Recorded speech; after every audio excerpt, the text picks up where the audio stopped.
الحمد لله نحمده ونستعينه ونستغفره ونؤمن به ونتوكل عليه ونعوذ بالله من شرور أنفسنا ومن سيئات أعمالنا من يهده الله فلا مضل له ومن يضلل فلا هادي له وأشهد أن لا إله إلا الله وحده لا شريك له وأشهد أن محمدا عبده ورسوله أما بعد فإن خير الحديث كتاب الله وخير الهدي هدي محمد صلى الله عليه وسلم وشر الأمور محدثاتها وكل محدثة بدعة وكل بدعة ضلالة وكل ضلالة في النار.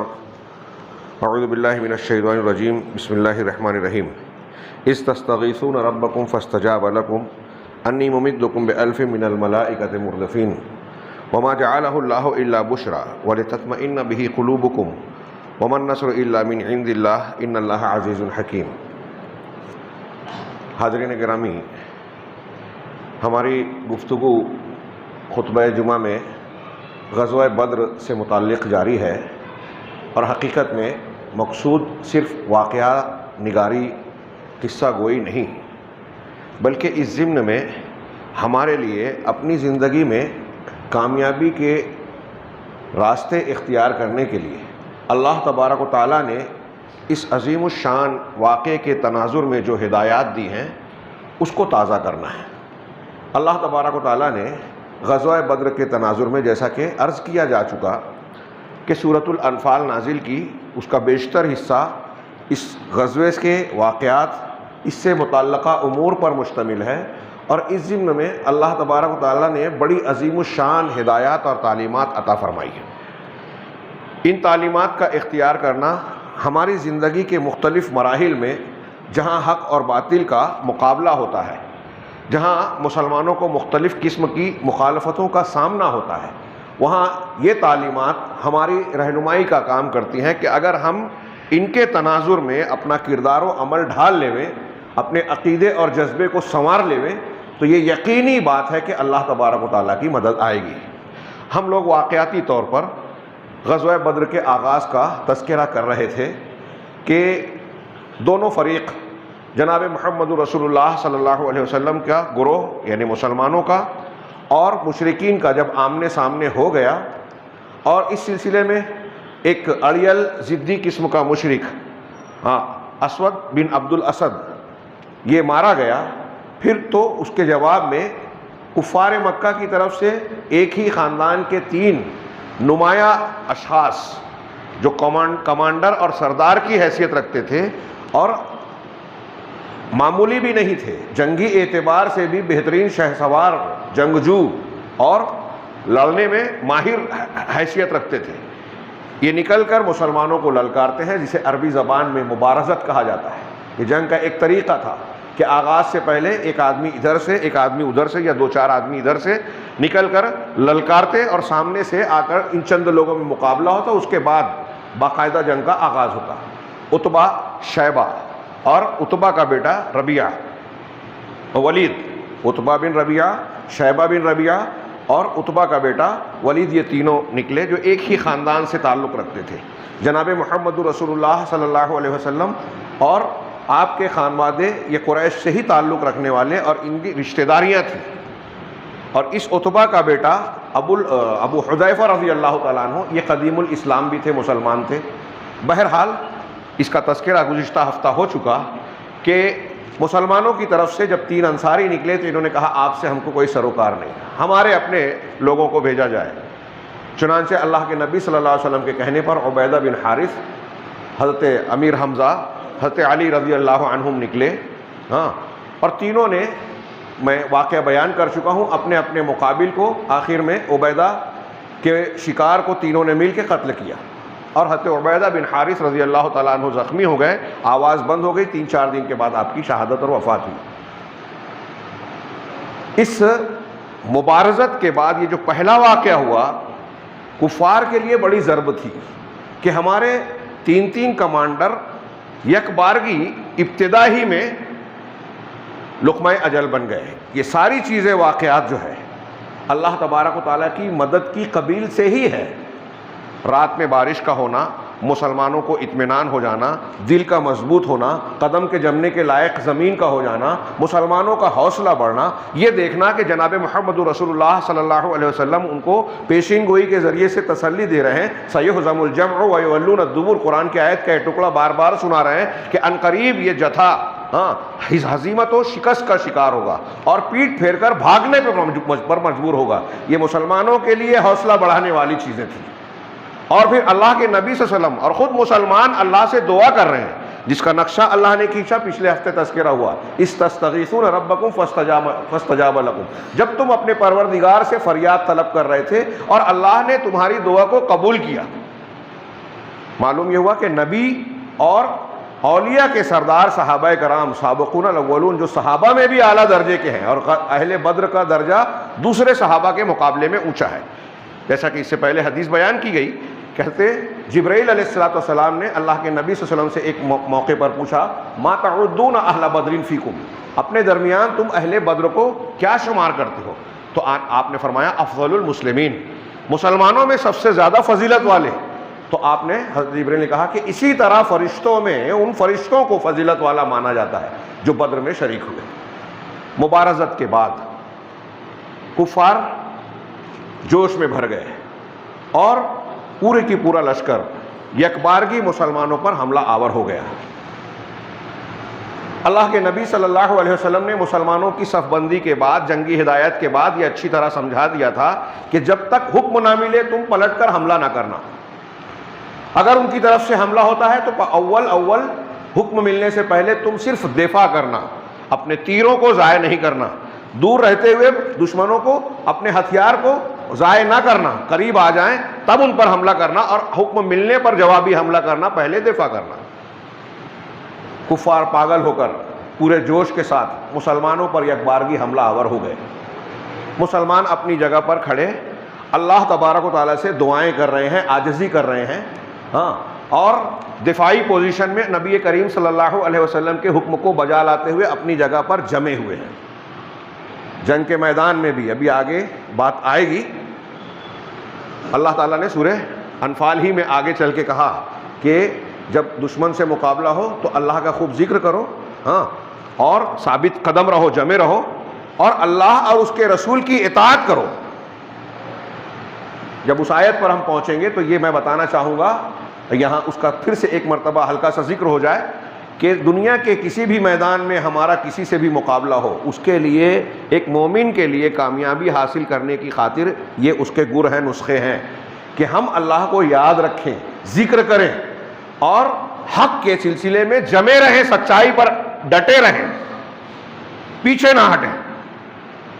یہی امتحان ہے۔ اور میں نے اس سے پہلے بیان کیا کہ غزوہ بدر اور دیگر غزوات واقعات میں ایک سبق ہجرت کے واقعے میں بھی یہ ملتا ہے کہ اللہ کی مدد فوراً نہیں آتی، ابتداءً نہیں آتی کہ آپ نے دعا کی یا کوئی معاملہ پیش آیا اور فوراً اللہ کی مدد آ گئی، ہمارا معاملہ ٹھیک ٹھاک ہو گیا۔ ایسا ہوتا تو جناب محمد رسول اللہ صلی اللہ علیہ وسلم مدینہ سے نکلتے ہی نہیں، مسجد نبوی میں بیٹھ کر ہی دعا کرتے رہتے۔ اس سے سبق اور نمونہ ہمیں یہ ملتا ہے کہ ہم دنیا کا کوئی بھی معاملہ ہو، پہلے کامیابی کے لیے جو راستے اور نسخے بتائے گئے ہیں، شریعت کے دائرے میں رہتے ہوئے، اس کے اصولوں پر چلتے ہوئے اسے اختیار کریں، اپنا کردار ادا کریں، اپنی قربانی پیش کریں، اس کے بعد اللہ کی مدد آتی ہے۔ جناب محمد رسول اللہ صلی اللہ علیہ وسلم میدان بدر میں ساری تیاریوں کے ساتھ پہنچنے کے بعد سارا انتظام کر لیا، تدبیریں اختیار کر لی، جنگ کی جو حکمتیں ہو سکتی تھی ساری کو انتہائی گہرائی کے ساتھ بروئے کار لایا، اس کے بعد اللہ سے دعا کر رہے ہیں۔ یہاں اہل تصوف کا وہ سبق ہرگز نہ اختیار کیا جائے کہ آپ کا ہر مسئلہ آپ خانقاہ میں بیٹھ جائیں، مسجد میں بیٹھ جائیں، گھر میں بیٹھ جائیں، اللہ اللہ کرتے رہیں، کوئی محنت مشقت نہ اٹھائیں، یہاں تک کہ کمائی دمائی بھی نہ کریں، حلال کمائی۔ ہمارے یہاں لوگ مذاق سے کہتے ہیں کہ لگاؤ دم مٹے غم، کمائیں دنیا کھائیں ہم۔ یہ اہل تصوف اور خانقاہیت کے لوگوں کا ایک نعرہ سا بن گیا کہ وہ ذکر و فکر میں، مراقبے میں، بدعتی عبادات میں لگے رہیں گے، لوگوں کی بھیک آئے گی تو یہ کھائیں گے، اور یہ اس کو توکل کا نام دیتے ہیں کہ ہمارا جو رزق ہے ہم کو مل رہا ہے۔ یہ باعزت طریقہ نہیں ہے۔ حلال روزی کمائی جائے اور کمانے کے لیے جو اسباب شریعت نے بتائے ہیں اس کے دائرے میں محنت و مشقت کی جائے. سب سے بہترین روزی یہ ہے. اور فرائض کے بعد افضل فریضہ ہے حلال رزق کی کوشش کرنا، کمانا. تو اللہ کی یہ شریعت جو ہے ہمیں واقعی اور پریکٹیکل زندگی کی تعلیم دیتی ہے کہ ہم محنت کریں. لیس للانسان الا ما سعی، انسان کو وہی ملے گا جو وہ کوشش کرے گا. اس کی نیت اور کوشش جیسی ہوگی ویسی برکت ملے گی. اور اپنی کوشش کے بعد صرف اسی پہ بھروسہ نہ کیا جائے کہ میں بہت قابل ہوں، میں بہت اعلیٰ قسم کا انسان ہوں، میرے اندر ایسی صلاحیت ہے، اللہ کا خصوصی بندہ ہوں. نہیں، اپنی محنت کرنے کے بعد اللہ سے مدد مانگے، جیسے کہ نبی کریم صلی اللہ علیہ وسلم کا یہ اسوہ ہے. آپ سے اونچا توکل کرنے والا، اللہ پر بھروسہ کرنے والا کوئی پیدا نہیں ہوا. اور آپ محنت کر رہے ہیں، اسباب کو اختیار کر رہے ہیں. میں نے بتایا شرعی اسباب ایک ہے، ایک قلبی سبب ہے. اللہ سے استعانت، مدد مانگنا دو طریقے کا ہے. ایک تو یہ کہ اللہ نے جو اسباب بتائے ہیں، تعلیم دی ہے، اس کو عمل کے ذریعے سے اختیار کرنا. اور دوسرا اللہ تبارک و تعالیٰ سے دعا کرنا، فریاد کرنا. بہرحال جب عام حملہ ہو گیا، اس درمیان نبی کریم صلی اللہ علیہ وسلم صف بندی کر کے ہدایات دے کے اپنے چھپر میں واپس چلے گئے جو ٹیلے پر بنایا گیا تھا، اور وہاں پھر سے دعا کرنے لگے. جنگ کا شعلہ بھڑک رہا ہے، شباب پر ہے. اللہ کے نبی صلی اللہ علیہ وسلم دعا کر رہے ہیں، اللہم انجز لی ما وعدتنی، اے اللہ تو نے مجھ سے جو وعدہ کیا ہے وہ پورا کر دے. اللہم انی انشدک عہدک و وعدک، اے اللہ میں تجھ سے تیرے وعدے اور تیرے عہد و پیمان، عہد کا سوال کرتا ہوں کہ پورا کر. تو نے وعدہ کیا ہے کہ دو جماعت میں سے ایک کو تو ہمارے ہاتھ میں دے گا. میں تجھ کو تیرے وعدے کا حوالہ دے کر تجھ سے دعا مانگ رہا ہوں. آپ نے انتہائی عاجزی کی ریاضاری کی. جب جنگ شدید ہو گئی تو آپ نے کہا اللہم ان تہلک ہذہ العصابہ لم تعبد بعد اليوم ابدا، اے اللہ اگر یہ گروہ ہلاک ہو گیا تو آج کے بعد تیری عبادت نہیں کی جائے گی. اے اللہ اگر تو چاہتا ہے کہ تیری عبادت نہ کی جائے تو پھر اس لشکر کو، اس گروہ کو شکست دے دے. میں نے اس سے پہلے یہ بتایا تھا کہ اللہ کے رسول نے ایسا کیوں کہا کہ اگر غزوہ بدر میں مسلمان شکست کھا جاتے تو اللہ کی عبادت کا ہونا، جاری رہنا، دعوت اسلامی کا پھلنا پھولنا یہ ناممکن نہیں، تو انتہائی دشوار ہو جاتا. اس کی وجہ کہ حالات اور پس منظر ہی ایسے تھے جو ہم 2 ہفتوں سے پڑھ رہے ہیں کہ مسلمان کمزور حالت میں. اللہ تعالیٰ نے خود کہا وَلَقَدْ نَصَرَكُمُ اللَّهُ بِبَدْرٍ وَأَنْتُمْ أَذِلَّةٌ، ہم نے یقیناً بدر میں تمہاری مدد کی جبکہ تم اذلہ تھے، کمزور تھے، ٹوٹے پھوٹے تھے. مسلمان ہجرت کر کے جو مدینہ گئے تھے وہ خالی ہاتھ تھے. انصار جنہوں نے ان کو پناہ دی تھی وہ کوئی مضبوط لوگ نہیں تھے، کھیتی باڑی کرنے والے لوگ تھے. اندر بھی مخالفین موجود تھے، عبداللہ بن ابی بن سلول کے گروہ کی شکل میں. اگرچہ بدر کے بعد یہ منافقت اختیار کرنے والے بنے، لیکن پہلے تو مخالفت کرتے ہی تھے. اطراف کے قبائل مخالف تھے. یہودیوں سے اگرچہ معاہدہ ہو چکا تھا، جو مدینہ میں بھی تھے، مدینہ کے باہر بھی تھے. بنو قینقاع، بنو نذیر اور بنو قریظہ 3 بڑے بڑے قبیلے جن کی کوٹھیاں تھیں، محلات تھے، اور وہ دولت مند تھے، اس وقت بھی سود خور تھے. ان کو بھی تھا کہ اگر محمد کا صلی اللہ علیہ وسلم دبدبہ بن گیا مدینہ میں تو ہماری سرداری ختم ہو جائے گی، ہمارا کاروبار متاثر ہو جائے گا. یہ سودی کاروبار جو چل رہا ہے، لوگ ہمارے ماتحت ہیں، ہم ان کو استعمال کرتے ہیں، ان کو لڑاتے ہیں اور اپنا الو سیدھا کرتے ہیں، جیسا کہ آج ہو رہا ہے. اس وقت بھی مدینہ میں یہودی یہ کام کیا کرتے تھے. تو یہ بھی مخالف اگرچہ اللہ کے رسول صلی اللہ علیہ وسلم سے معاہدے کر چکے تھے لیکن قابل اعتبار نہیں تھے، جیسا کہ بعد میں ظاہر بھی ہوا. پھر مشرکین مکہ تاک لگائے بیٹھے ہیں، موقع ملے تو ساتھ لے کر ان کی اینٹ سے اینٹ بجا دی جائے. پھر میدان بدر میں آئے ابو جہل، جو کہ غرور اور تکبر کے ساتھ قرآن نے ذکر کیا کہ اتراتے ہوئے، دکھاتے ہوئے یہ نکلے. وَلَا تَكُونُوا كَالَّذِينَ خَرَجُوا مِن دِيَارِهِمْ بَطَرًا وَرِئَاءَ النَّاسِ، ان لوگوں کی طرح تم مت ہو جاؤ جو اپنے گھروں سے اتراتے ہوئے اور لوگوں کو دکھاتے ہوئے نکلے. یہ اکڑ کے اترا کر نکلے تھے. حرم میں بھی دعا کی اور بدر کے جنگ سے پہلے بھی دعا کی. ابو جہل نے اللہ سے دعا کی کہ اے اللہ کل کے دن آج کی صبح تیرے نزدیک جو زیادہ مبغوض ہے، جو رشتوں کو کاٹنے والا ہے، بددین ہے، ابو جہل اور مشرکین مکہ محمد صلی اللہ علیہ وسلم کو کہتے تھے کہ یہ رشتوں کو، ان کے دین جو قبول کرتا ہے، ماں باپ کا، بھائی بہنوں کا ساتھ چھوڑ دیتا ہے، یہ رشتہ کاٹنے والے ہیں، یہ بددین ہیں، باپ دادا کے دین کو چھوڑ دیا. تو اس نے دعا کی کہ جو جو رشتہ کاٹنے والا ہے، جو بددین ہے اور تیرے نزدیک مبغوض ہے، اسے آج کے دن اینٹ کر رکھ دے، اور جو تیرے نزدیک پسندیدہ ہے، محبوب ہے، اس کی مدد کر. اسی کا تذکرہ کر کے قرآن نے بعد میں کہا ان تستفتحوا فقد جاءکم الفتح. اگر تم فتح کی دعا کر رہے تھے کہ اللہ کھول دے فتح کس کو دے، تو یہ فتح آ چکی. ہاں، اور اگر تم ان تنتہوا فہو خیر لکم، اگر تم باز آ جاؤ اللہ اور رسول کی مخالفت سے تو یہ تمہارے لیے بہتر ہے. وَإِن تَعُودُوا نَعُدْ، اور اگر تم پھر سے پلٹو گے، کفر و شرک، نافرمانی اور اللہ اور رسول کی مخالفت اختیار کرو گے، تو ہم بھی پلٹیں گے، تم کو ایسا ہی عذاب دیں گے. یہ جنگ کے بعد کا تبصرہ ہے، سورہ انفال میں ہی ہے. ہاں، وَلَن تُغْنِيَ عَنْكُمْ كَثْرَتُكُمْ وَلَن تُغْنِيَ عَنْكُمْ، اور تمہاری تعداد، اگرچہ تم بڑی تعداد میں ہو، تمہاری تعداد نے تم کو کوئی فائدہ نہیں دیا، اور اللہ مومنوں کے ساتھ ہے. یہ آخری جملہ ہمارے لیے سبق ہے کہ کمی اور بیشی، قلت اور کثرت، اقلیت اور اکثریت سے فرق نہیں پڑتا اللہ کے ہاں. یہاں 313 کے سامنے 1000 کا مقابلہ ہے. نبی کریم صلی اللہ علیہ وسلم جب کھڑے ہوئے تو اکیلے تھے، پورا مکہ سامنے تھا. انبیاء کرام کا اکثر ایسا ہی معاملہ ہوا.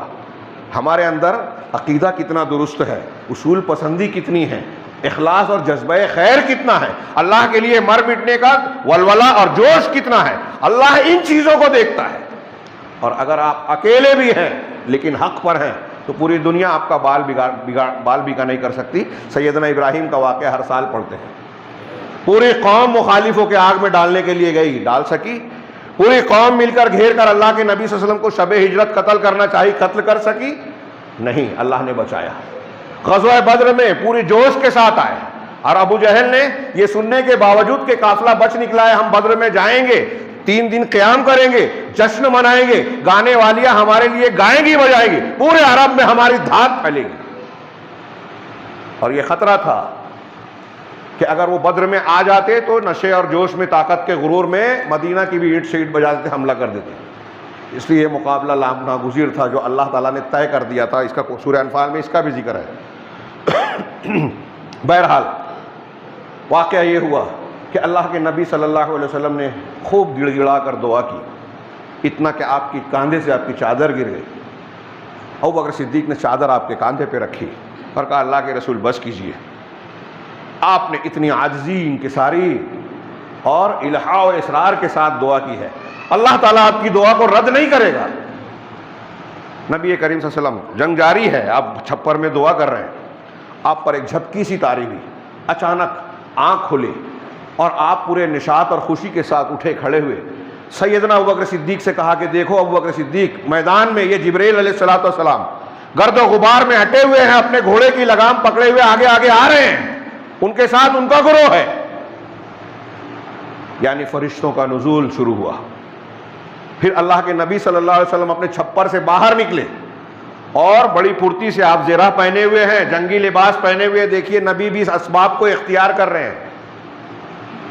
توکل یہ نہیں ہے کہ آپ اسباب چھوڑ کے بیٹھ جائیں گھر میں اور اللہ اللہ کریں، آپ کا لقمہ آپ کے منہ میں آئے گا. نہیں، محنت کیجئے، کوشش کیجئے. نبی کریم صلی اللہ علیہ وسلم جنگی لباس پہنے ہیں، میدان میں آ رہے ہیں، تلوار لیے ہوئے ہیں، مسلمانوں کا حوصلہ بڑھا رہے ہیں. آپ وہاں بھی اس وقت بھی کہتے ہیں سَيُهْزَمُ الْجَمْعُ وَيُوَلُّونَ الدُّبُرَ، ان قریب یہ جتھا پیٹ پھیر کر شکست سے دوچار ہوگا اور پیٹ پھیر کر بھاگے گا. یہ مسلمانوں کے لیے حوصلہ بڑھانے کے کہ نبی صلی اللہ علیہ وسلم کی زبان سے یہ بات جب ہو رہی ہے تو ہماری طرح کے مسلمان تھے نہیں کہ اللہ اور رسول کہتے ہیں کہ ایمانداری میں برکت ہے، ہم کہتے ہیں بے ایمانی کرے بغیر کیسے ترقی کریں گے، پک پھنی ماری جائے، چوری کی جائے، بے ایمانی کی جائے، دھوکہ دیا جائے. اللہ اور رسول کرتے ہیں کہ بلندی، کامیابی، عزت جو ہے سچ میں ملتی ہے، ایمانداری، امانت داری میں ملتی ہے. ہمارے یہاں بولتے ہیں کہ ارے سیاست میں آگے بڑھنا ہے تو جھوٹ بولے، دھوکہ دیے بغیر کیسے کام چلے گا. جو سیدھا سادہ سچا ہے کہتے ہیں اس کو سیاست نہیں آتی، اسی کو سیاست آتی ہے. وہ ابوبکر صدیق، عمر فاروق کی سیاست کو جانتا ہے، جو سچ کا دامن نہیں چھوڑتا، جو دھوکہ نہیں دیتا، جو غلط اصولوں کو اختیار نہیں کرتا، وہی سچا ہے. ان کو بھی بھروسہ تھا. اللہ کے رسول فرما رہے ہیں تو غلط ہو ہی نہیں سکتا. مسلمان تو مسلمان کافر بھی مانتے تھے. یہ ہم بعد میں جانیں گے. یہ سننا تھا کہ مسلمانوں میں جوش آیا. آپ میدان میں آتے ہیں, اپنی مٹھی میں مٹی اور کنکر اٹھاتے ہیں ایک مٹھی, اور کفار کی طرف پھینک کر کہتے ہیں شاہت الوجوہ, چہرے بگڑ جائیں. یہ واقعہ یہاں کا بھی ہے, غزوہ حنین کا بھی ہے. اللہ کے رسول صلی اللہ علیہ وسلم کے اس عمل کے بعد روایات میں ہے کہ مشرکین میں سے جو 1000 کی تعداد میں تھے لگ بھگ, کوئی ایک مشرک بھی ایسا نہیں تھا کہ آپ کی ایک مٹھی پھینکی ہوئی ریتیلی مٹی کا ذرہ یا تنکا ان کی آنکھ اور نتنوں میں نہ گیا ہو. یہ اللہ نے معجزاتی طور پر ہر ایک کی آنکھ اور نتنوں میں پہنچایا, جس سے وہ بلبلا گئے, ان کی آنکھ چندھیا گئی, لڑنے میں تکلیف محسوس ہوئی. اللہ تعالیٰ نے اسی کا ذکر کیا قرآن میں سورہ انفال میں, وَمَا رَمَيْتَ إِذْ رَمَيْتَ وَلَكِنَّ اللَّهَ رَمَى. اور جب آپ نے پھینکا یہ کنکری مٹی, جب آپ نے پھینکا تو آپ نے نہیں پھینکا بلکہ اللہ نے پہنچایا پھینکا. بندہ اخلاص کے ساتھ محنت کرے گا تو اللہ کی مدد آئے گی. آپ اخلاص کے ساتھ اپنی محنت کر کے تیر چلائیں گے, نشانے پر اللہ پہنچائے گا. یہ سبق ہے. نبی کریم صلی اللہ علیہ وسلم کے ساتھ یہ معاملہ ادھر ہو رہا ہے. ہاں, یہ کہا جا رہا ہے. اور پھر اللہ کے رسول جب میدان میں آئے اور بالکل تابڑ توڑ حملے مشرکین کے ہونے لگے, وہ بالکل گتھ گئے, تب اللہ کے رسول صلی اللہ علیہ وسلم نے مسلمانوں کو پلٹوار اور اقدامی حملہ کرنے کا حکم دیا, ترغیب دی کہ شدو, اب چڑھ دوڑو, آگے بڑھو, حملہ کرو, یلغار ہو. اور پھر اس کے بعد آپ نے کہا کہ اس ذات کی قسم جس کے ہاتھ میں میری جان ہے, اگر کوئی شخص ڈٹ کر مقابلہ کرتا ہے, جم کر ٹھہرا رہتا ہے, ثابت قدم رہتا ہے, اور اللہ تبارک و تعالیٰ سے اجر و ثواب کی امید رکھتا ہے, پیٹھ نہیں پھیرتا بلکہ آگے بڑھتا ہے, ایسے میں اگر وہ مارا جائے تو جنت میں جائے گا. یہ جملہ نبی پاک صلی اللہ علیہ وسلم کی زبان سے سن لینا صحابہ کرام کے لیے کافی تھا. اب ہمارے ہاں نماز پڑھنے سے اللہ خوش ہوتا ہے, جنت ملے گی, یہ کافی نہیں ہے. لوگوں کو بتانا پڑتا ہے کہ اس سے فلاں بیماری سے فائدہ ہوگا, ہاں اس سے رزق میں برکت ہوگی. جنت اور آخرت کی بات نہیں, دنیا کی بات. روکڑا کیا ملے گا مالیگاؤں کی زبان میں, تب ہم کو نیکی نیکی نظر آتی ہے, ورنہ مزہ نہیں آتا. صحابہ کرام کو اللہ کے رسول نے کہا جنت ملے گی. بیعت عقبہ میں حضرت عباس نے جب کہا انصاری صحابہ سے کہ ان کو لے جاؤ گے تو پورا عرب دشمن ہو جائے گا, سوچ لو پہلے, بعد میں ساتھ چھوڑو گے تو ابھی چھوڑ دو. تو انصار نے کہا, سعد بن اسد بن زرارہ یا کسی نے کہا کہ اللہ کے رسول اگر ہم اپنا عہد و پیمان, اپنی بیعت پوری کریں تو ہم کو کیا ملے گا؟ آپ نے ایک لفظ کہا, لمبی چوڑی تقریر نہیں کی, جنت ملے گی. تب انصار نے کہا کہ حضرت عباس ہٹ جاؤ. اللہ کے رسول ہاتھ پھیلائیے, ہم آپ پر بیعت کرتے ہیں, عہد کرتے ہیں کہ اپنے بال بچوں سے بڑھ کر آپ کا دفاع کریں گے, ہمیں جنت چاہیے. نبی کا وعدہ, یہ شوق اور ترغیب صحابہ کرام کے لیے کافی ہوتی تھی. پھر اس کے بعد دنیا کی زندگی کی پرواہ نہیں ہوتی تھی. بات ہماری جو شروع ہوئی ہے, یہ موضوع شروع ہوا ہے, وہ اسی بنیاد پر کہ کچھ لوگ صحابہ کرام کے ایمان پر, ان کے کردار پر انگلیاں اٹھا رہے ہیں. آج بدبخت قسم کے لوگ, دشمنان دین کے ایجنٹ اور اعلی کار. یہ صحابہ کرام کا یہ کردار دیکھیے, خاص طور سے سابقون الاولون کا. اللہ سے راضی ہوئے, کیسے راضی ہوئے؟ اللہ کے راستے میں جان دینا ان کے لیے خوشی کی بات تھی. انسان وہ بھی تھے, ان کے بھی سینے میں دل دھڑکتے تھے, ان کے بھی بال بچے تھے, لیکن ان کی دنیا کی رشتہ داروں کی محبت جو ہے اللہ اور اس کے رسول کی محبت پر غالب نہیں آ سکی. اللہ کے رسول نے کہا جان کی بازی لگاؤ, تو وہ سمجھتے تھے کہ یہ گردن کٹانے کا موسم ہے, اسے گنوانا نہیں چاہیے. یہی جب آپ ترغیب دے رہے ہیں اور پھر اس کے بعد آپ نے کہا کہ لوگوں بڑھو اس جنت کی طرف جس کی پہنائی کشادگی آسمانوں اور زمین کے برابر ہے. اس جنت کی طرف لپکو جس کی کشادگی آسمان اور زمین کی طرح پھیلی ہوئی ہے. یہ سننا تھا کہ آپ کے پاس, یہ صحیح مسلم کی حدیث ہے, صحابی رسول حضرت عمیر ابن حمام رضی اللہ تعالیٰ عنہ موجود تھے. انہوں نے کہا بخ بخ, کیا خوب کیا خوب. ہمارے جب الفاظ میں اس کا ترجمہ کر لیں, اللہ کے رسول نے کہا تم نے یہ کیوں کہا, کیا خوب کیا خوب؟ تو عمیر بن حمام نے کہا نہیں اللہ کے رسول, کوئی بات نہیں ہے سوائے اس کے کہ میں یہ سوچ رہا ہوں کہ کیا میں بھی ان خوش قسمت لوگوں میں شامل ہو سکتا ہوں جو جنت میں جائیں گے؟ کہا تم انہی جنت والوں میں سے ہو۔ کہا اچھا، اپنے توشے میں سے کھجوریں نکال کر کھا رہے تھے۔ کہا اللہ کے رسول نے کہہ دیا کہ میں جنت میں جاؤں گا، اب اتنی کھجوریں کھاؤں گا تو زندگی بہت طویل ہو جائے گی، جنت میں جانے میں بڑی دیر ہو جائے گی۔ کھجوریں پھینک دی، تلوار کھینچ لی، کفار کے درمیان گھس گئے، صفے کاٹتے ہوئے اندر چلے گئے، کاٹتے زخم پہنچاتے خود بھی شہید ہو گئے۔ یہ شہادت ان کا خواب ہوتا تھا، اندھی موت نہیں، اللہ کے راستے میں حقیقی طور سے مقابلہ کرتے ہوئے، یہ نہیں کہ زبردستی اپنے آپ کو خودکشی کروا لیں۔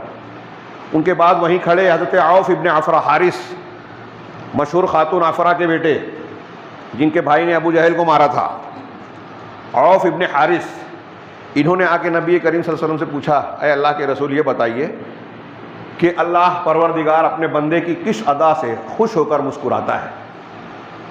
کہا اس ادا سے کہ بغیر جنگی لباس پہنے اپنے ہاتھوں کو دشمن کے اندر ڈبو دے ہوئے اور قتل ہو جائے، شہید ہو جائے۔ زیرہ پہنے تھے اتار دیا۔ مقصد کیا ہے یہاں؟ خودکشی کرنا نہیں، دشمن کو نقصان پہنچانا اور اللہ کو خوش کرنا۔ اللہ تعالیٰ مسکراتا ہے خوش ہو کر، تو میں اللہ کو خوش کرنا چاہتا ہوں۔ زیرہ اتار دی، تلوار لی، دشمن کے بیچ گھس گئے، بری طرح مقابلہ کیا اور شہید ہو گئے۔ معمولی بات ہے، ہم نے دو جملہ کہا، سن لیا آپ نے، اپنے آپ کو وہاں رکھیے۔ آج صحابہ کرام کس طرح جانتے بوجھتے جا رہے ہیں موت کے منہ میں۔ اللہ اور رسول کا حکم ہمارے سامنے آتا ہے، ہماری جیب سے چند روپیے نہیں نکلتے، بستر فجر کے ٹائم نہیں چھوٹتا، غیبت چغلی چھوڑنے کے لیے تیار نہیں ہے، بے ایمانی سے توبہ کرنے کے لیے تیار نہیں ہے، سود خوری کو چھوڑنے کے لیے تیار نہیں ہے۔ مقابلہ کرتے ہیں، تنقید کرتے ہیں صحابہ کرام پر، اپنے ایمان کو، ضمیر کو قدم قدم پر بیچنے والے۔ ان کے مقام اور درجے کو سمجھا ہی نہیں ہے ہم لوگوں نے، وہ ہمارے لیے اللہ اور رسول کی طرف سے نمونے کے طور پر بتائے گئے۔ حضرت سعد بن خیثمہ، باپ سعد بیٹے، خیثمہ باپ بیٹے ہیں، دونوں انصاری صحابی۔ بدر کی جنگ کا جب معاملہ پیش آ گیا تو دونوں میں سے اللہ کے رسول نے کہا کہ ایک آدمی کو گھر رہنا چاہیے، کیونکہ تم دونوں ہی مرد ہو، باقی خواتین گھر میں تمہارے۔ دونوں میں بحث ہونے لگی۔ حضرت خیثمہ نے، باپ نے کہا کہ بیٹے صحیح ہے، اللہ کے رسول فرما رہے ہیں ہم میں سے ایک کو گھر ہونا چاہیے، تو میں چاہتا ہوں کہ تم گھر رہو۔ کہا نہیں، میں چاہتا ہوں کہ آپ رہیں۔ کہا دیکھو میں تم سے کہہ رہا ہوں کہ تم گھر میں دیکھ بھال کرو، میں جنگ میں جانا چاہتا ہوں۔ بیٹا باپ سے کیا کرے، اللہ کہ آپ میرے والد ہیں، کوئی دنیا کا دوسرا معاملہ ہوتا تو میں آپ کی بات مان لیتا، فرما برداری کرتا اس میں، لیکن ابا جان یہ معاملہ جنت کا ہے، شہادت کا ہے۔ الاصابہ میں علامہ ابن حجر نے یہ واقعہ ذکر کیا بدر کے موقع کا، یہ معاملہ جنت کا ہے، میں اس معاملے میں آپ کو ترجیح نہیں دے سکتا۔ اگر ایسا ہی ہے تو ٹھیک ہے، ہم دونوں قرآن اندازی کر لیتے ہیں۔ قرآن اندازی کی گئی، بیٹے کا نام نکلا۔ یہاں موت کے لیے قرآن اندازی ہو رہی ہے۔ میں بھی شہید ہونا چاہتا ہوں، میں بھی شہید ہونا چاہتا ہوں، اس لیے قرآن اندازی کی جائے، آپ کا حکم مان لوں، ایسے ہی نہیں چلے گا۔ جنت مجھے بھی چاہیے، میں بھی اللہ کے راستے میں قربان ہونا چاہتا ہوں۔ سعد بن خیثمہ نے، ان کا نام نکلا، وہی گئے اور شہید ہوئے۔ حضرت سعد بن ابی وقاص کہتے ہیں کہ میرے بھائی عمیر بدر میں شہید ہوئے۔ ان کے بارے میں سیرت کی کتابوں میں ہے کہ ان کا قد کم تھا، اللہ کے رسول جب سب بندی کر رہے تھے تو وہ لوگوں کے پیچھے چھپ رہے تھے، حضرت سعد بن ابی وقاص کے پیچھے جا کے کھڑے ہو گئے۔ کہا بھائی کیوں چھپ رہے ہو؟ کہا اللہ کے رسول مجھے دیکھ لیں گے تو چھوٹا سمجھ کر مجھے واپس جانے کے لیے کہیں گے۔ اور پھر ایسا ہوا بھی، بعض مجھے یاد پڑتا ہے، وہ رونے لگے اور کہا کہ میں تو اللہ کے راستے میں شہید، آپ نے اجازت دے دی اور شہید ہو بھی گئے۔ نوعمر لڑکے، یہ جب اللہ کے رسول صلی اللہ علیہ وسلم نے مقابلے کا حکم دیا، جنت کی ترغیب دی، تو یہ چند مثالیں سامنے ہیں کہ بڑھ بڑھ کر صفوں کو کاٹتے ہوئے 300، یہاں یہ بھی دھیان رہے پھر سے، بہت زیادہ ہتھیار نہیں ہیں، صرف 300 صحابہ کرام، 313، 1000 کا لشکر اکٹھا حملہ آور ہو چکے ہیں، پلٹ کر یہ حملہ کر رہے ہیں اللہ کے رسول صلی اللہ علیہ وسلم کے حکم کے بعد۔ اسی دوران اللہ تبارک و تعالیٰ نے نبی کریم صلی اللہ علیہ وسلم کو جو وعدہ کیا، فرشتوں کو اتارا، استستغیثون ربکم فاستجاب لکم انی ممدکم بألف من الملائکۃ مردفین، کہ میں تمہارے پاس. جب اللہ نے دعا کو قبول کی تو اللہ نے کہا کہ میں تمہاری مدد کرنے والا ہوں 1000 فرشتوں سے جو ایک کے بعد ایک لگاتار یا یک کے بعد دیگرے آئیں گے اتریں گے. فرشتوں کا نزول ہوا. ہاں اور فرشتے یہ جو نازل ہوئے اللہ نے آگے کہا وما جعلہ اللہ الا بشرا. یہ فرشتوں کو اللہ نے کیوں نازل کیا؟ اس کو اللہ نے صرف اس لیے اتارا یا مقرر کیا کہ تمہارے لیے خوشخبری ہو. وَلِتَطْمَئِنَّ بِهِ قُلُوبُكُمْ اور تمہارے دل کو اطمینان ہو. وَمَا النَّصْرُ إِلَّا مِنْ عِنْدِ اللَّهِ مدد تو اللہ ہی کی طرف سے ہے.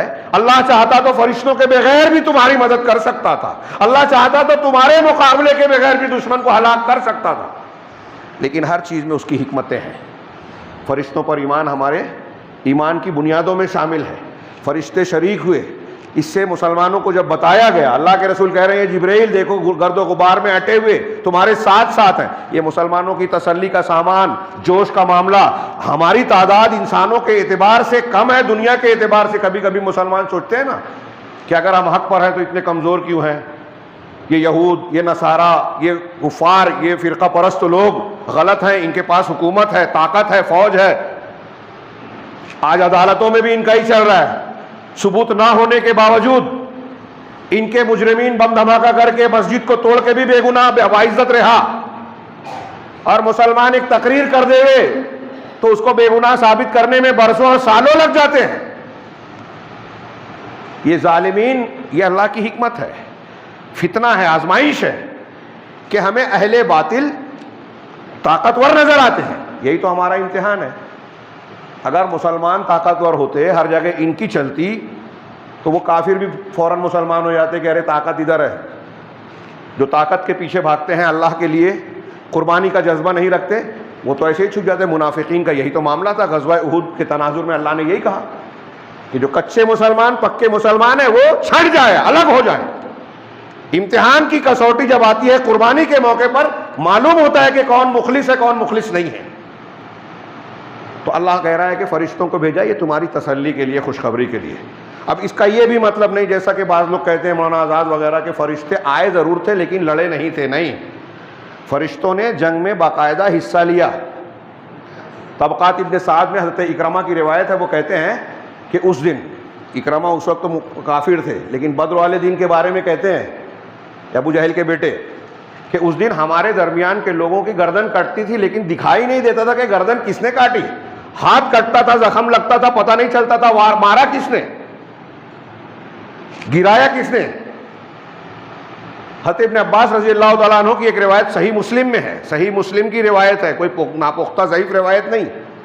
وہ کہتے ہیں کہ ایک انصاری صحابی ایک مشرک کے پیچھے دوڑ رہے تھے اس کو قتل کرنے کے لیے, مارنے کے لیے. وہ بھاگ رہا تھا. اچانک ان کے پاس میں گھوڑے کی اور کسی کے آنے کی آواز آئی اور ایک کوڑا چلنے کی آواز آئی, جیسے کوڑا مارا جاتا ہے. تو دیکھا کہ وہ مشرک, اس کو زخم بیٹھا اور وہ چت گر پڑا زمین کے اوپر. میں نے جا کر, اور ایک آواز میں نے سنی کہ کوئی کہہ رہا ہے اقبل حیزوم, کہ حیزوم آگے بڑھو, مارو اسے. اور پھر اس پر کوڑا چلنے کی آواز آئی, وہ چت گرا. میں نے لپک کر میں نے دیکھا تو اس کی ناک پر زخم ہے, اس کا چہرہ پھٹ گیا ہے اور پورا چہرہ ہرا پڑ گیا ہے. میں نے نبی کریم صلی اللہ علیہ وسلم کو جا کر بتایا کہ میں لپک رہا تھا, مجھے آدمی تو نظر نہیں آئے لیکن ایسا واقعہ ہوا. اللہ کے رسول صلی اللہ علیہ وسلم نے فرمایا کہ یہ تم اللہ کی طرف سے تیسرے آسمان کی مدد ہے. فرشتہ تھا جس نے اسے مارا. حضرت عباس, اللہ کے رسول صلی اللہ علیہ وسلم کے چچا, جو اس وقت لائے گئے تھے مشرکین کی طرف سے زبردستی, بنو ہاشم کو زبردستی لایا گیا تھا, اس میں حضرت عباس بھی تھے. اور بعض روایت کہتی ہیں کہ حضرت عباس رضی اللہ تعالیٰ عنہ اندر سے مسلمان ہو چکے تھے لیکن یہاں کافروں کے ساتھ آئے تھے, لائے گئے تھے. ان کو قیدی بنا کر ایک انصاری لایا. حضرت عباس نے کہا کہ اللہ کے رسول, اس انصاری شخص نے مجھے گرفتار نہیں کیا, مجھے ایک دوسرے آدمی نے گرفتار کیا جس کے سر پر بال نہیں تھے, وہ بڑا خوبصورت تھا اور ایک چتکبرے گھوڑے پر سوار تھا لیکن اب وہ دکھائی نہیں دے رہا ہے. تو انہوں نے کہا, انصاری صحابی نے کہا کہ اللہ کے رسول میں نے ہی انہیں پکڑا ہے. اللہ کے رسول نے کہا خاموش رہو, یہ دراصل ایک بزرگ فرشتے کے ذریعے سے اللہ تعالیٰ نے تمہاری مدد فرمائی. معلوم یہ ہوا کہ فرشتوں نے بھی جنگ میں حصہ لیا. اسی بات کو ایک شاعر نے کہا جو ہمارے اور آپ کے لیے اس کا سبق ہے کہ فضائے بدر پیدا کر، فرشتے تیری نصرت کو اتر سکتے ہیں گردوں سے، گردوں مانے آسمان، فضائے بدر پیدا کر فرشتے تیری نصرت کو اتر سکتے ہیں گردوں سے، قطار اندر قطار اب بھی، یہ مردفین کو قطار اندر قطار کہا، ایک کے بعد ایک لگاتار، اب بھی ہماری مدد کے لیے فرشتے اتر سکتے ہیں، لیکن بدر جیسا ایمان، ولولہ، جذبہ، فدائیت، اللہ کے حکم پر قربان ہو جانے کا جوش تو پیدا کرو۔ لیکن ہمارا معاملہ تو ایسا ہے کہ ہم غیبت چغلی چھوڑنے کے لیے تیار نہیں ہیں اللہ اور رسول، ہم اللہ اور رسول کے حکم کو سرسری لیتے ہیں، دین کے معاملے کو پارٹ ٹائم سمجھتے ہیں کہ ہمارا اصل کام جو ہے دنیا داری ہے، چوری ہے، جھوٹ ہے، بددیانتی ہے، چال بازی ہے، جنت لینا ہے تو جمعہ کے دن چلے جائیں گے، کوئی اور موقع آ جائے گا، بدعتیں بہت ساری لوگوں نے شارٹ کٹ جنت کا ایجاد کیا ہے، 15 شعبان فلاں فلاں، اس دن جو ہے پورے سال کا گناہ معاف کر لیں گے، نمازیں چھوڑیے اس کی بھرپائی کر لیں گے قضائے عمری پڑھ کر، سارے تسلی کے سامان ہم نے جھوٹے بنا رکھے ہیں۔ اللہ کے رسول صلی اللہ علیہ وسلم نے جو دین شریعت دی، یہ نمونہ پیش کیا، اللہ تعالیٰ نے اس پر ہم کو ہدایت دی، یہ سننے ماننے جاننے کے لیے بھی تیار نہیں، تو عمل تو دور کی بات۔ اللہ کی مدد کیسے ملتی ہے یہ ہمیں نظر آتا ہے اس میں۔ اگر ہم چاہتے ہیں، روتے ہیں کہ ارے ہمارے دشمن تو غالب آ رہے ہیں، بم گرا کر مان رہے ہیں، مسلمانوں کے وسائل پر قبضہ کر رہے ہیں، فلسطین کو، بیت المقدس کو جو ہے سازش کے تحت ہتھیانے کی پوری کوششیں کر رہے ہیں، بابری مسجد چھین لی گئی، توڑ دی گئی، مندر بنایا جا رہا ہے، کیس میں زبردستی بغیر شواہد کے جو ہے فتح ان کو دے دی گئی جن کا کوئی حق نہیں تھا، جن لوگوں نے جرم کیا تھا باعزت بری کر دیا گیا۔ پھر اس کے علاوہ قدرتی آفات بھی ہمارا گھر ڈھونڈ چکی ہیں، کورونا سے لوگ خوفزدہ ہیں، بے روزگاری، معاشی تنگی، ہر قسم کی مصیبت اور آفت ڈیرا ڈالے ہوئے ہیں، ہم کہتے ہیں اللہ کی مدد نہیں آ رہی، کیسے آئے گی؟ قرآن کو اٹھائیے، موٹی موٹی آیتیں پڑھیے، فلاں مولوی اور فلاں آدمی نہیں، قرآن اللہ کا پروردگار کا کلام۔ مصیبتیں اور عذاب کن بنیادوں پہ آتا ہے؟ ایک چارٹ بنائیے کہ اس وجہ سے اللہ کا عذاب آتا ہے، ایک چارٹ بنائیے کہ اس وجہ سے اللہ کی مدد، رحمت اور اس کی برکت نازل ہوتی ہے، اور اس کے بعد جائزہ لیجئے، ٹک لگائیے کہ ہمارے معاشرے میں، ہمارے گھروں میں اللہ کے عذاب ہونے کے اسباب زیادہ پائے جاتے ہیں یا اللہ کی رحمت و برکت کے نازل ہونے کے اسباب؟ رحمت اور برکت کے حصول کے لیے بھی منبر رسول سے اللہ کے گھر میں کہہ رہا ہوں پوری ذمہ داری کے ساتھ، آج ہمارے سماج اور معاشرے میں رحمت اور برکت کے حصول کے لیے بھی جو باتیں بتائی جاتی ہے نا، فلاں ذکر کر لو، فلاں دعا پڑھ لو، یہ نصاب پڑھ لو، یہ مراقبہ کر لو، حقی لگاؤ، یہ سب بدعت ہے، یہ خود عذاب کو دعوت دینے والے۔ نبی کریم صلی اللہ علیہ وسلم اور اللہ اور رسول نے جو چیزیں عبادت کے طور پر بتائی ہیں، جیسے بتائی ہیں، جتنی بتائی ہیں، اس میں کوئی تبدیلی کی ہے تو بدعت ہو گئی۔ اب فلاں بزرگ کا تجربہ، ہم تو فلاں سلسلے کے ماننے والے ہیں، اس سلسلے کے مشائخ نے یہ باتیں بتائی ہے، یہ ذکر بتایا ہے، ایسا کر لیں تو اتنے فرشتے مرنے تک ہمارے لیے دعا کرتے رہیں گے۔ کہاں سے لائے؟ رسول اللہ صلی اللہ علیہ وسلم کو جو نہیں معلوم تھا، بزرگ کو معلوم ہو گیا اور وہ آپ کو بتا دیا، اور آپ اللہ کے رسول صلی اللہ علیہ وسلم سے زیادہ اونچا عمل کر رہے ہیں، بہتر عمل کر رہے ہیں؟ ایسا ہو سکتا ہے؟ کوئی علم حاصل کرنے کے لیے تیار، دینداری کا نام ہے، دین ہے نہیں۔ چھوٹی چھوٹی باتوں میں آزما لیجئے، ہم دوسروں کے راستوں میں تکلیف دیتے ہیں، راستے میں خرابی ہو جائے کسی کو پرواہ نہیں ہے، کسی کو تکلیف پہنچ رہی ہے ہماری وجہ سے، کسی کو خیال نہیں ہے۔ اور یہ عبادات کا معاملہ میں نے جیسا کہ کہا آج عام بات ہے، قرآن اور حدیث جو کہہ رہی ہے وہ بتائے تو کہہ دیں تو ان کا مسلک ہے۔ میں یہ باتیں کہہ رہا ہوں، جو لوگ اس کے خلاف ہیں وہ ایک جملے میں بات کو ختم کر دیں گے کہ یہ تو فلاں مسلک کو ماننا ہے، ہمارا مسلک یہ ہے، ہمارے علماء یہ کہتے ہیں۔ آپ کے رسول الگ ہیں، ہمارے رسول الگ ہیں کیا؟ اللہ کے نبی صلی اللہ علیہ وسلم نے کہا کہ جو شخص کوئی ایسا عمل ہمارے دین میں کرے گا جس پر ہمارا حکم نہیں ہے، وہ رد ہے، مردود ہے، قبول نہیں ہوگا۔ ہر جمعہ میں آپ کہتے تھے کہ ہر دین میں نئی چیز بدعت ہے، ہر بدعت گمراہی ہے، ہر گمراہی جہنم میں لے جائے، تو وہ مسلک کے حساب تھی کیا؟ وہ ہمارے لیے ہے، آپ کے لیے نہیں ہے؟ یا آپ اس میں رسول اللہ صلی اللہ علیہ وسلم کو نہیں مانتے؟ ہم یہی تو کہہ رہے ہیں کہ آپ جو میڈ ان انڈیا دعائیں کر رہے ہیں، میڈ ان انڈیا عبادات کر رہے ہیں، وہ بدعت ہے، اللہ کے رسول کی بتائی ہوئی نہیں ہے تو بدعت ہے۔ کتنے اقوال ہیں؟ امام مالک کا ایک قول، بات ہٹ رہی ہے موضوع سے، لیکن اس ضمن میں آتی ہے، امام مالک نے کہا کہ جو اللہ کے رسول صلی اللہ علیہ وسلم کے زمانے میں دین تھا آج بھی وہی دین ہے، جو اس وقت دین نہیں تھا آج بھی دین نہیں ہے۔ یہ ابھی 12 ربیع الاول آ رہا ہے، جلوس نکلے گا، محفل میلاد منعقد ہوگی، ہمارا کاروبار بند رہے گا۔ نبی کریم اور صحابہ کرام نے اس طرح منایا کیا؟ یہ دین کا حصہ ہے کیا؟ نہیں ہے، لیکن کوئی مسلمان ماننے کے لیے بھی تیار نہیں ہے کہ ہم اس بدعت کو بدعت کے طور پر نہیں منائیں گے، چھٹی نہیں کریں گے۔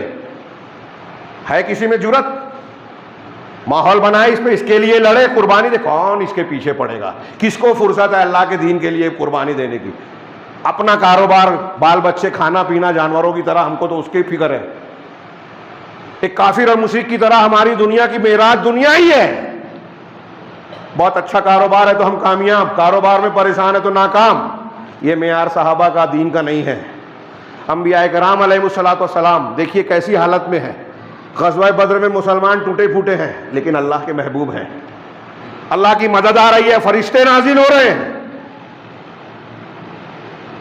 ابھی یہ معاملہ چل رہا ہے، اب واقعے کی طرف لوٹتے ہیں۔ فرشتوں کا نزول ہوا، انہوں نے حصہ لیا۔ میں نے عرض کیا کہ ہماری بھی اللہ مدد کر سکتا ہے، کرے گا، لیکن اللہ کے مقررہ اصول اور ضابطے ہیں کہ آپ اللہ تعالیٰ کے لیے جینا سیکھ لے وے، مرنا سیکھ لے وے، اللہ تعالیٰ آپ کے لیے کائنات کر دے گا، ساری دنیا اور کائنات کے اصول آپ کی خدمت کریں گے۔ ہاں، حضرت طارق بن زیاد کتنے بعد کا واقعہ ہے، اندلس کی فتح کرنے گئے تھے، 7,000 کا لشکر لے کے گئے تھے، بعد میں کمک آئی 5,000، ٹوٹل 12,000، سامنے 1,20,000 ان کی زمین، کشتیاں جلا دی۔ کہانی اور قصہ لگتا ہے لیکن یہ واقعہ ہے۔ کشتیاں جلا دی یہ کہہ کر کے مسلمانوں کے لیے دماغ میں یہ بات نہیں رہے کہ ہم بھاگ کر واپس جا سکتے ہیں، بھاگنے کی جگہ نہیں، اور تقریر کی کہ دشمن تمہارے سامنے ہے، سمندر پیچھے، یا تو مقابلہ کرو یا شہید ہو جاؤ، بھاگنے کا راستہ نہیں۔ اور یہ زمین، یہ مت سوچو کہ اجنبی زمین ہے، ہماری زمین نہیں ہے، پوری دنیا اللہ کی زمین ہے اور ہم اللہ کے بندے ہیں، پوری دنیا ہماری زمین ہے۔ ہر ملک ملک ماست، ملک خدائے ماست، علامہ اقبال نے کہا طارق بن زیاد کی زبان سے۔ یہ سبق کہاں سے ملا تھا؟ یہی بدر سے۔ اور جب فضائے بدر پیدا کی تو مدد ملی، 12,000 اجنبی زمین پر 1,00,000 سے زیادہ کی فوج پر غالب آئے، بادشاہ کو بھاگنا پڑا۔ ایسا ایک واقعہ نہیں ہوا، بار بار ہوا۔ آپ اور ہم یہ کہیں کہ یہ تو صحابہ تھے، اللہ کے نبی صلی اللہ علیہ وسلم تھے، ہم ویسے نہیں ہیں۔ مومن بنے، اللہ کا وعدہ غلط نہیں ہو سکتا، مومن بنے، اللہ کی مدد آئے گی۔ فرشتوں کا نزول ہوا، مسلمان جو ہے آگے بڑھ رہے ہیں، صفے کاٹ رہے ہیں۔ ہاں، بعد میں بعض لوگوں نے کہا، امیہ نے حضرت عبد الرحمن سے مرنے سے پہلے پوچھا تھا کہ وہ تمہارے درمیان کون شخص تھا جس نے اپنے سر پر شتر مرغ کا پر لگا کر رکھا تھا؟ کہا وہ امیر حمزہ تھے۔ کہا انہوں نے ہمارے درمیان بڑی تباہی مچائی، ہماری صفوں کو الٹ دیا۔ 1,000 کا لشکر افراتفری اور بھگدڑ کا شکار ہے، 313 ان پر بھاری پڑ رہے ہیں۔ تھوڑی ہی دیر کے بعد نقشہ ایسا بنا کہ کافروں میں بھگدڑ ہے، افراتفری ہے، بھاگنے پر مجبور ہے۔ اسی درمیان بخاری وغیرہ کی روایت ہے، کچھ تفصیل کے ساتھ کچھ اجمال کے ساتھ، کہ حضرت عبد الرحمن بن عوف رضی اللہ تعالیٰ عنہ کہتے ہیں، عشرہ مبشرہ میں سے ہے، کہ میں جنگ میں صفوں کے بیچ میں موجود تھا کہ اچانک مجھے لگا کہ میرے پاس کچھ لوگ موجود ہیں، 2 لوگ۔ میں نے پلٹ کر دیکھا تو 2 نوعمر انصاری نوجوان تھے۔ بعد میں اسی روایت کے آخر میں ہے کہ ایک معاذ ابن عمرو بن جموح تھے، معاذ ابن عمرو بن جموح، اور دوسرے معاذ ابن افرا، یا معاذ ابن افرا ان کی والدہ کا نام تھا، معاذ بن حارث۔ کچھ لوگوں نے کہا معاذ نہیں بلکہ یہ معوذ تھے، معوذ اور معاذ دونوں بھائی تھے، تو معوذ بن افرا۔ بہرحال یہ دونوں حضرت عبد الرحمن کہتے ہیں کہ میرے پاس تھے، مجھے ان کا موجود ہونا عجیب سا لگا، مجھے کچھ بے چینی سی محسوس ہوئی کہ ان میں سے ایک معاذ بن عمرو جموح میرے قریب آئے، دوسرے سے چھپا کر میرے کان میں کہہ کے پوچھتے ہیں کہ چچا جان یہ بتائیے ابو جہل کون ہے؟ کہا کیوں، کیا کرنا چاہتے ہو؟ کہا میں نے سنا ہے کہ وہ ہمارے نبی جناب محمد رسول اللہ صلی اللہ علیہ وسلم کو گالی دیتا ہے، اللہ کی قسم اگر وہ مجھے نظر آ جائے تو اس کا اور میرا وجود اس وقت تک جدا نہیں ہوگا جب تک ہم میں سے جس کی پہلے موت لکھی ہوئی ہے وہ مر نہ جائے۔ میں اس کی اس بات سے تعجب میں تھا کہ اتنے میں دوسرا آیا، اس نے بھی یہی بات کہی۔ ابو جہل کون ہے ہمیں بتا دیجئے۔ اور ادھر جب مسلمان کفار و مشرکین کے صفوں میں بھگدڑ مچ چکی تھی، ابو جہل ایک بڑے مشرکین کے غول میں، بھیڑ میں، بیچ میں تھا اور لوگوں کو تقریر کر کے حوصلہ دے رہا تھا کہ دیکھو یہ محمد اور ان کے ساتھیوں کو آج چھوڑا نہ جائے، آج ہم ان کو ان کے کیے کی کا مزہ چکھائیں گے اور ان کو مارو مت، گرفتار کرو۔ اور تم جو ہے ولید، عتبہ، شیبہ اور ولید کے قتل ہو جانے سے تم کو خوف اور ڈر محسوس نہیں ہونا چاہیے۔ ان لوگوں نے جلد بازی کی۔ اور جہاں تک ابلیس کا معاملہ ہے وہ میں نے بھی بیان نہیں کیا۔ ابلیس ساتھ میں آیا تھا سوراقہ کی شکل میں، فرشتوں کو جب دیکھا ان کی کارگزاری ہے تو ہاتھ چھڑا کر ابو جہل کا بھاگنے لگا۔ ہاں، قرآن نے اس کا ذکر کیا، وَإِذْ زَيَّنَ لَهُمُ الشَّيْطَانُ أَعْمَالَهُمْ، جب شیطان نے ان کے اعمال کو خوبصورت کر کے بتایا اور کہا وَقَالَ لَا غَالِبَ لَكُمُ الْيَوْمَ، آج تم پر کوئی غالب نہیں آئے گا، وَإِنِّي جَارٌ لَكُمْ، اور میں تمہارا ساتھی ہوں۔ اہل علم مفسرین کہتے ہیں کہ ہر انسان کو گناہ پر جب اکساتا ہے یہ شیطان دنیا میں بھی، تو یہی تسلی دیتا ہے کہ ارے میں تمہارے ساتھ ہوں۔ اور آج جو کافر مشرکین ایمان مسلمانوں کے خلاف کوئی کام کرتے ہیں، غلط کام میں ساتھ دیتے ہیں ایک دوسرے کا، تو ان کو یہی نظر آتا ہے ارے ہمارا تو اتنا بڑا گروہ ہے۔ ہمارے ہاں جو لوگ خبری پنا کرتے ہیں، مالیگاؤں کی زبان میں مخبرین یا دوسرے، ان کو ایسا لگتا ہے کہ ایسا کر کے ہم اپنے آپ کو بچا رہے ہیں۔ ایسا ہرگز نہیں ہے۔ شیطان یہ دھوکہ دیتا ہے کہ تم بڑا اچھا کام کر رہے ہو، چالاکی کر رہے ہو۔ قرآن نے دوسری جگہ کہا کہ شیطان کا معاملہ ایسا ہی ہے، انسان سے کہتا ہے کافر کر، کفر کر، اور جب وہ کفر کرتا ہے تو کہتا ہے کہ میں تجھ سے بری ہوں، میرا تجھ سے کوئی تعلق نہیں، تو گناہ میں ڈالتا ہے۔ لیکن گناہ کرنے والے برے وقت میں ایک دوسرے کا ساتھ نہیں دے پاتے، نہ دیتے ہیں، کیونکہ وہ مفادات کی بنیاد پر ساتھ دیتے ہی ہے۔ تو شیطان نے ہاتھ چھڑایا، سیرت کی کتابوں میں ہے کہ ابو جہل کے ساتھ ہاتھ پکڑ کر چڑھا تھا، چھڑایا۔ حارث ابن ہشام جو ابو جہل کا بھائی تھا، اس وقت تو غیر مسلم تھے، بعد میں اسلام قبول کیا، یرموک میں شہید ہوئے۔ انہوں نے کہا ارے سوراقہ کہاں جا رہے ہو؟ اس نے ہاتھ چھڑاتے ہوئے سینے پر ہاتھ مارا، حارث ابن ہشام گر گیا۔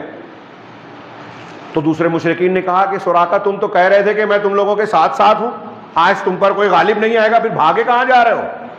تو اس نے جو جواب دیا قرآن نے نقل کیا، اس نے کہا نکس علی عقبیہ، اس ایڑی کے بل پیچھے پلٹا، بھاگا اور کہا انی ارا ما لا ترون، میں وہ دیکھ رہا ہوں جو تم نہیں دیکھ رہے ہو، انی اخاف اللہ، میں اللہ سے ڈرتا ہوں۔ حالانکہ وہ جھوٹ بول رہا تھا، جیسے آج کل ہم لوگ جھوٹ بولتے ہیں نا کہ میں اللہ کے سوا کسی سے نہیں ڈرتا، ایسا ہمارے درمیان بہت لوگ بولتے ہیں، میں اکثر کہتا ہوں، لیکن وہ سچ نہیں بولتے۔ اگر صرف اللہ کا ڈر رہے گا تو حق پر چلیں گے، سچ پر چلیں گے، سیٹ سے بڑے سے نہیں ڈریں گے، حق کا اصول کا ساتھ دیں گے۔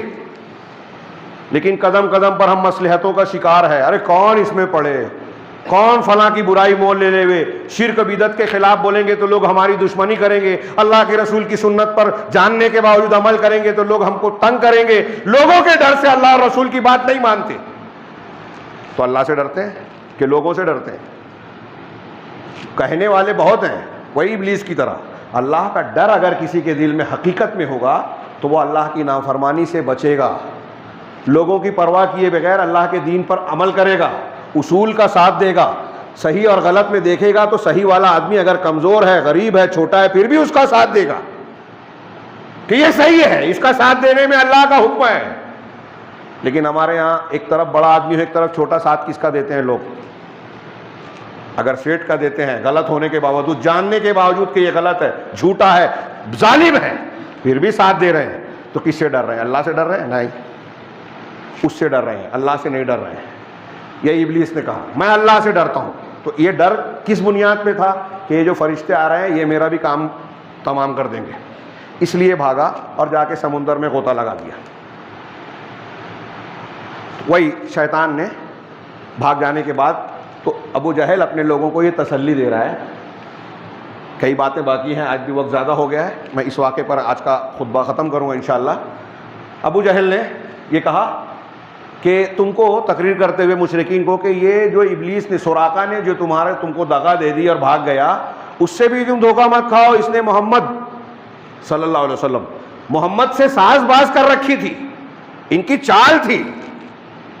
آج کل کے لیڈروں کا یہی طریقہ ہوتا ہے، جہاں پھنستے ہیں، چوری پکڑی جاتی ہے، کوئی معاملہ بگڑتا ہے تو فوراً سازش ہے ہمارے خلاف، ایسا معاملہ ہے، ہماری بات کو توڑ مروڑ کر پیش کیا گیا ہے، کامن بات۔ ابو جہل نے کہا کہ ان کی ساز باز تھی، فرعون نے جیسے کہا تھا جب جادوگر مسلمان ہو گئے تو کہا کہ یہ موسیٰ اور جادوگروں کی حالانکہ موسیٰ علیہ السلام پہلی بار ملے تھے، انہ لکبیرکم الذی علمکم السحر، یہ تمہارا بڑا ہے جس نے تم کو جادو سکھایا ہے، اسی لیے تم نے چال کی اور مظاہرہ کیا اور بعد میں موسیٰ کے سامنے جو ہے اس کا ایمان قبول کر رہے ہو، اس کا دین قبول کر رہے ہو۔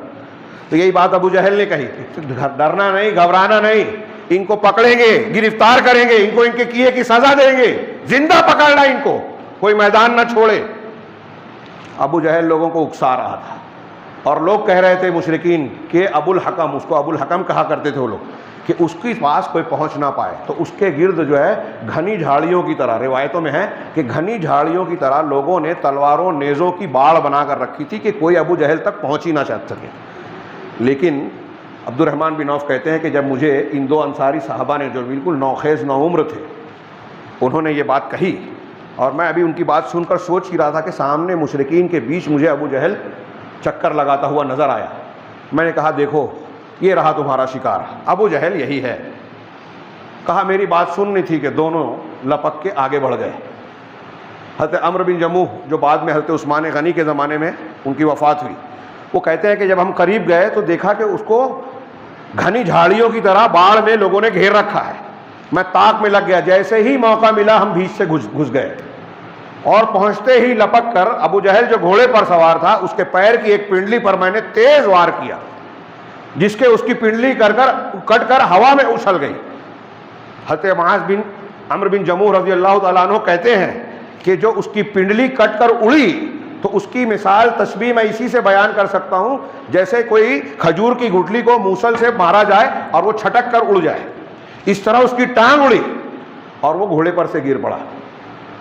کہا میں نے ادھر ابو جہل کو مارا، پیچھے سے اس کے بیٹے اکرمہ نے جو اس وقت کافر تھے انہوں نے میرے ایک کاندھے پر وار کیا، اور ایسا وار کیا کہ میرا ہاتھ لٹک گیا جو مجھے تکلیف دے رہا تھا۔ میں نے پہلے کچھ دیر اس کو پیچھے کی طرف لٹکا کر گھسیٹ کر جو ہے جنگ کی، اور بعد میں اپنے پیر کے نیچے رکھ کر اپنے اس ہاتھ کو الگ کر دیا، اور اس ہاتھ سے بھی میں نے وار کیا اور پھر تلوار سے جنگ کی۔ حضرت عثمان غنی کے زمانے تک وہ زندہ تھے، ایک ہاتھ کٹ گیا تھا حضرت معاذ بن، اور اس کے بعد لڑ رہے تھے۔ کیسا جوش، کیسا ولولہ، کیسا حوصلہ، کیسی فدائیت تھی۔ ابو جہل گرا، ادھر سے ان پر وار ہوا، یہ ظاہر سی بات ہے کہ اس وقت رک گئے ہوں گے۔ پھر اس کے بعد معوذ ابن عفراء، معوذ ابن حارث رضی اللہ تعالیٰ عنہ پہنچے اور انہوں نے ابو جہل پر ایک اور وار کیا زبردست، جس سے اس کا کام تقریباً تمام ہو گیا، سانسیں چل رہی تھی۔ دونوں اللہ کے رسول صلی اللہ علیہ وسلم کے پاس دوڑے آئے اور خوشی خوشی بتایا کہ اللہ کے رسول میں نے جو ہے ابو جہل کو مار دیا۔ دونوں نے کہا نہیں میں نے، کہا میں نے۔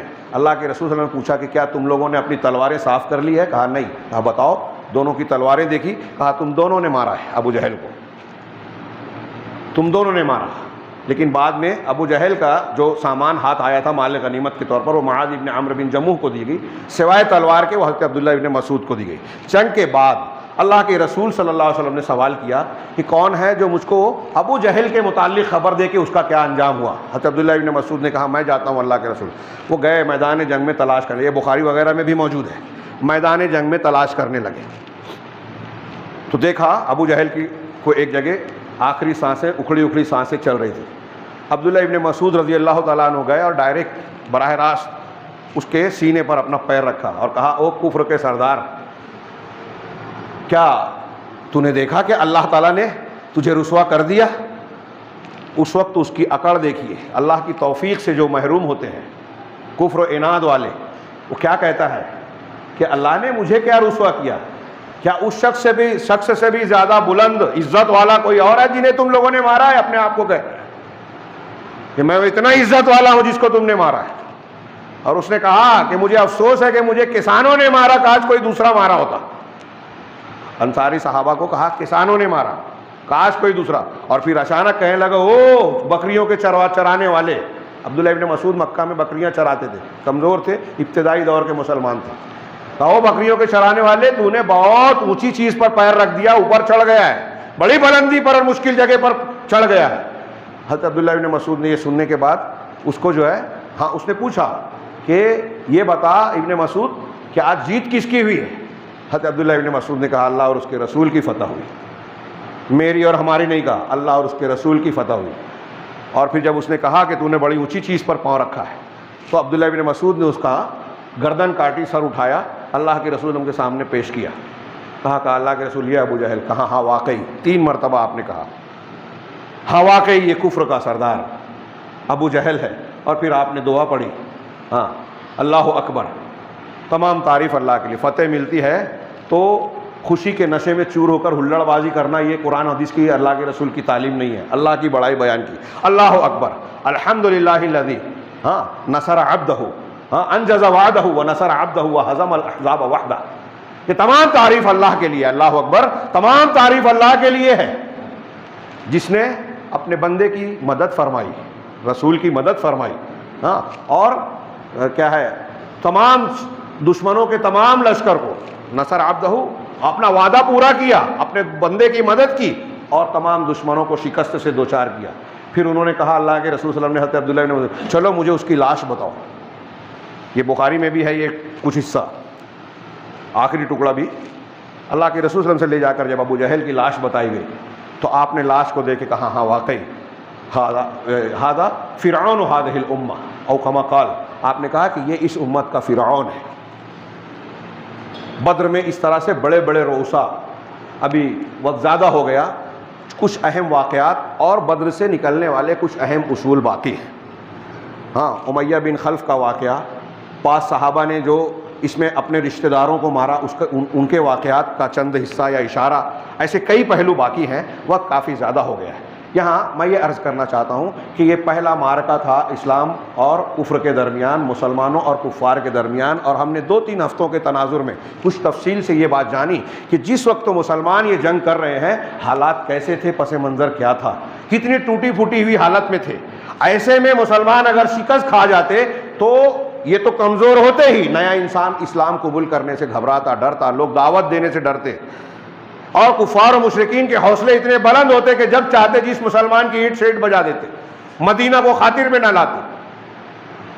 اسی لیے کم تعداد اور کم ہتھیار کے باوجود مسلمانوں کا غلبہ یہ کھلی نشانی تھی اس بات کی کہ اللہ ان کے ساتھ ہے، ان کی مدد کر رہا ہے۔ اسی لیے اللہ تعالیٰ نے قرآن میں اس دن کو یوم الفرقان کہا۔ انشاءاللہ یہ تفصیلات اور اس سے متعلقہ بعض دروس اور عبرتیں جو بہت اہم ہیں، اور حاصل ہوگا انشاءاللہ ان واقعات کا، اور انشاءاللہ ہم آئندہ جمعہ میں جاننے کی کوشش کریں گے۔ اللہ تبارک و تعالیٰ سے دعا ہے کہ وہ ہمیں صحیح دین کو سمجھنے اور اس پر عمل کرنے کی توفیق عطا فرمائے، اور اس کی برکت سے دنیا کی مصیبتوں آفتوں سے ہمیں محفوظ رکھے، اور آخرت میں بھی ہمیں سرخرو فرمائے۔ وآخر دعوانا الحمدللہ رب العالمین۔ بارک اللہ لنا ولکم فی القرآن المجید ونفعنا وإیاکم بالآیات والذکر الحکیم، انہ تعالی جواد کریم ملک بر رحیم۔